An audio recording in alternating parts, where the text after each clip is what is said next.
না আসলে এত কিছু জিনিস তো ২ মাসের জিনিস একদিনে বলা সম্ভব না। আস্তে ধীরে সব জানবেন ইনশাল্লাহ। না, অবশ্যই আপনারাও তো জানেন যে কন্ডিশন ২ টা ডিফারেন্ট কন্ডিশন, বাংলাদেশ এবং অস্ট্রেলিয়া। তো এই থেকে যদি বলি সব কিছু মিলে পরিবেশ থেকে শুরু করে একদম খেলার যে আ পরিবেশ ওদের ডিফারেন্ট লেভেলের আরকি। আমার মনে হয় এর চেয়ে আর বড় লেভেল নাই আরকি। এতটুকু। আসলে ছবি আমিও তুলতে চাই নাই। তো আমি বোলিং করতেছিলাম, ওনারা আরকি ডাকছিল আরকি যে, "এদিকে আসো।"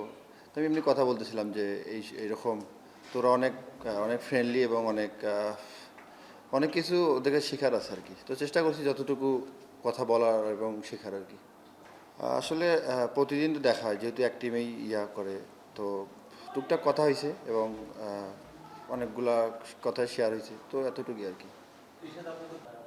আসলে এগুলা তো সবাই জানে যে ওরা ডিফারেন্ট লেভেলের সব কিছুই আর কি।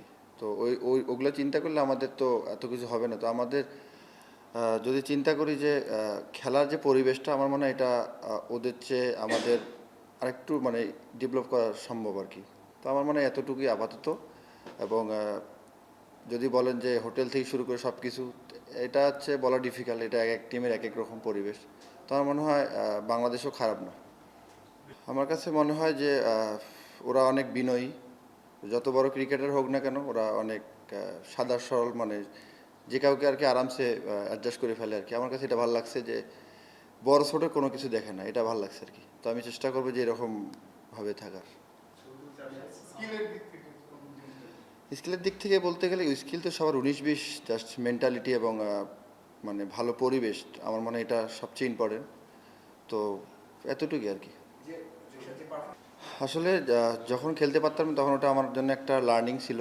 ওই সময়টা আমি অনেক কিছু এক্সপেরিমেন্ট করতে পারছি। তো আমার মনে হয় যে ওটা আমার জন্য সবচেয়ে বেস্ট সময় ছিল যে আমি নিজেকে এক্সপেরিমেন্ট করতে পারছি এবং নিজেকে গড়ে তুলতে পারছি।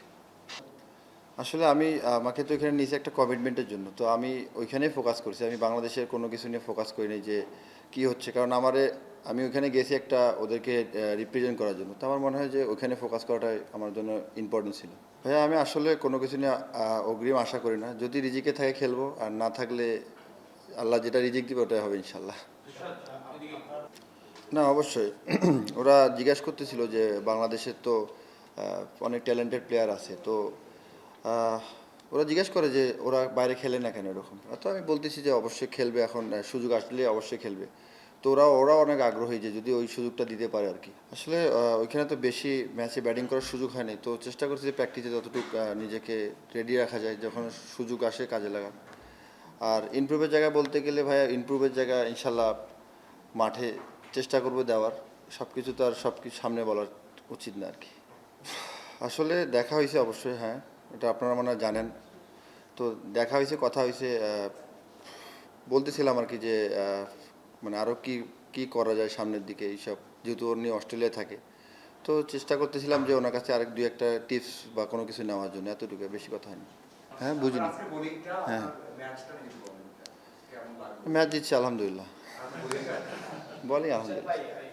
না অবশ্যই এগুলো হচ্ছে আমাদের যে ইয়াং জেনারেশন যেটা আপকামিং আসতেছে ওদের জন্য একটা বড় অপরচুনিটি। এবং ওরাও বুঝতে পারে যে ন্যাশনাল টিমের আশেপাশে খেলতে গেলে ওরা কীরকমভাবে মেন্টালি রেডি হওয়া দরকার। তো আমার মানে এগুলোর যদি করে তাহলে প্লেয়ারদের অনেক বুস্ট আপ হবে যে না, আমাদের ওই জায়গা যাওয়ার জন্য আমাদের আরও রেডি হইতে হবে, আমার মনে হয় এটা।